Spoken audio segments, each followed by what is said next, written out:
In 2010, a man disappeared in a quiet community in southeastern Nigeria. His name was Orindu Amadi. For years, his family told neighbors he had traveled to Bayelsa State in search of work. In many Nigerian communities, that explanation raised no alarm. People leave. People relocate. People start over. But in Obazu Mbieri, in Imo State, some disappearances do not sit quietly, and some lives refuse to stay buried. More than a decade later, village youths and local security forces made a discovery that would reopen old wounds and expose a story rooted in family conflict, violence, and silence. They found a shallow grave, and inside it, they believed, were the remains of Orindu Amadi. According to villagers, Orindu vanished sometime around 2010. His brothers, Obazu Amadi and Lucky Amadi, reportedly told people that he had traveled south to Bayelsa State. There were no police reports that gained public attention. No missing person alerts widely circulated. Life continued in the village, but whispers lingered. Because the story of Orindu Amadi did not begin with his disappearance. It began with violence inside his own home. Villagers allege that around 2009, Orindu attacked his father with a cutlass during a dispute. The father later died from the injuries sustained in that attack. If true, this incident would have permanently fractured the Amadi household. According to community accounts, after their father's death, Orindu allegedly became increasingly aggressive. Neighbors claim he harassed his two brothers, Obazu and Lucky, as well as their mother. Fear, anger, and unresolved grief reportedly simmered inside the home. But what happened next remains the most disturbing part of this story. Villagers allege that Obazu and Lucky eventually overpowered Orindu during one confrontation. They reportedly beat him and locked him inside a room. What was meant to happen after that is unclear. Some say the brothers intended to restrain him temporarily. Others suggest emotions had spiraled beyond control. But according to accounts circulating in the community, Orindu was left inside that locked room without adequate food or water. Days passed. Then more days. At some point, Orindu Amadi died. Whether his death was the result of intentional starvation, neglect, or panic gone too far is now a matter for investigators. But what villagers claim is that instead of reporting the death to authorities, the brothers chose concealment. They buried him. Not in a marked grave, not in a public burial, but in a shallow grave, hidden from sight. And then they told the village he had traveled away. The secret beneath the soil.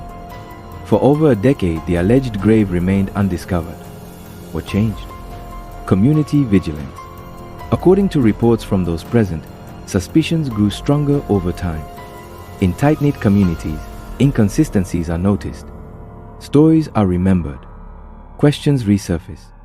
Eventually, youths in Obazu Mbieri, working alongside village security operatives, confronted the matter directly.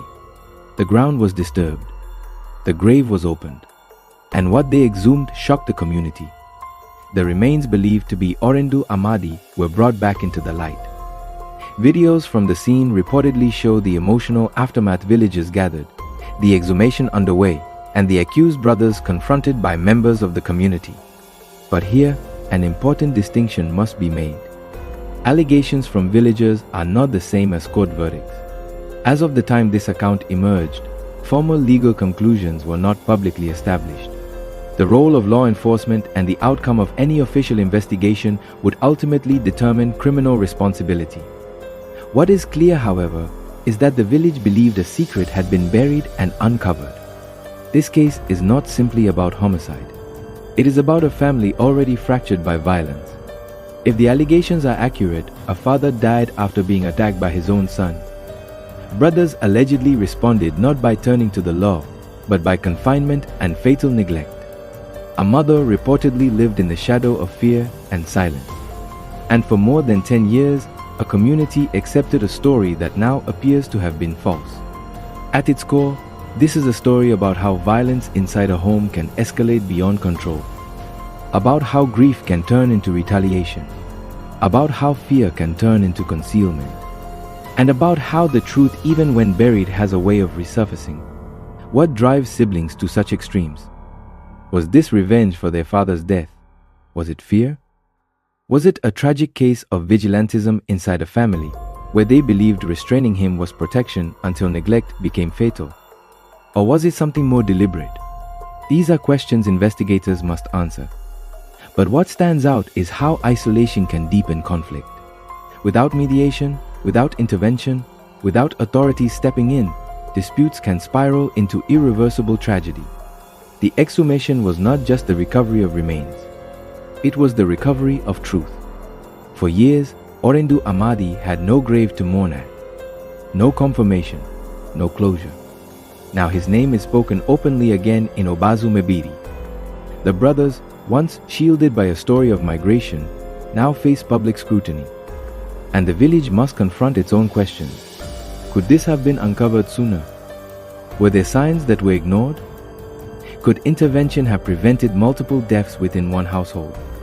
Cases like this highlight a recurring issue in some communities: unresolved domestic violence that escalates behind closed doors. When disputes remain internalized, when law enforcement is not involved, when families attempt to handle it themselves, the consequences can be devastating. The alleged decision to conceal the death for over a decade compounds the tragedy, because burying a body does not bury suspicion, and time does not erase unanswered questions. In Obazu Mbieri, a shallow grave told a story that words had tried to hide. A father dead from violence, a son allegedly confined and left to die, brothers accused of choosing silence over accountability, and a community forced to confront the weight of what had been hidden beneath its soil. The final judgment in this case belongs in a courtroom, but the moral weight of it belongs to everyone who hears this story. Because when violence begins inside a family, it rarely ends with just one victim. And when truth is buried, it waits patiently until someone decides to dig. Kudos to the youth of Umuchimamwe. Kudos to the security of Obazu. They are trying very, very well. I'm happy with them. The government of Imo State, please, we need security in Imo State. Came by 2010. They got the wicked brother. The end of the traitor. What's that your name? What's that your name? Lucky who, Amadi? Chokuya. I said Chokuya. I only share. Chokuya.